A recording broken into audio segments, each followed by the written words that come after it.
because a lot of times in our journey, because of toxic life experiences, because of trauma and other things that we've gone through, that when we always say, I had to be strong for other people, and this is not to negate the fact that we have had to be strong for other people, but sometimes we continue to live there because it takes the attention off tending to ourselves. And I'll say that again. Sometimes we continue to live there because it takes the attention off of the fact that we need to take care of ourselves.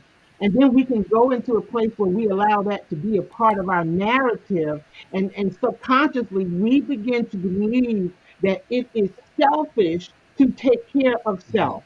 It is not selfish to take Yes. care of self. If there are five important people in your life, with those are maybe your children, could be your parents, could be a wife, a husband, what have you, in order for you to continue to properly do that, you have got to take care of yourself. You have got to tend to yourself. You have got to preserve yourself in order to properly do that. And I'll leave this last tip before I'm quiet here on this, is that sometimes we need to send out the memo to our community of people that love us and we love them. And we need to not be afraid and to tell those people in our lives, in our circle, hey, this is me. And I want to tell you that I need to take some time to take care of me. And I'd like for you to support me while I'm on that journey so that I can come back and be a better dad, a better man, a better woman, a better a sister.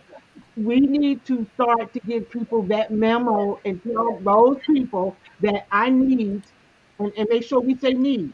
Don't be afraid to say what you need. I need, because people tell you all day what they need. Don't be afraid to tell people, communicate, this is what I need and this is what I will need from you. I need you to support me in my journey of self-preservation and self-healing, to keep me accountable because I need to be a better person. Amen. I Amen. love that. Love that. I hope that you all were listening. As our listeners take their first brave step writing down why they're here and setting personal goals, how can they hold space for both the pain of their past and the hope for their future? Dr. Stevens?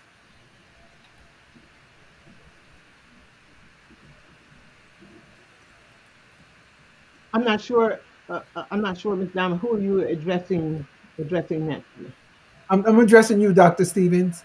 As our listeners take Okay, their so first brave step writing down why they're here mhm. and setting their personal goals, how can they hold space for both the pain of their past and the hope for their future?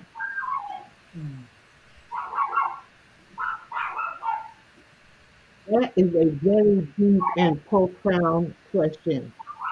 That question is Yes, for you, Dr. Stevens. that's a very deep and profound question, because sometimes we are afraid to confront our past. So here's something I'll drop here with all of us as we leave this space for us to think about. You can't heal what you're not willing to confront. And I'll say that one more time. You cannot heal what you're not willing to confront. I think that Ambassador Bobby worked in the medical field, so she probably would understand this concept a far cry better than I could.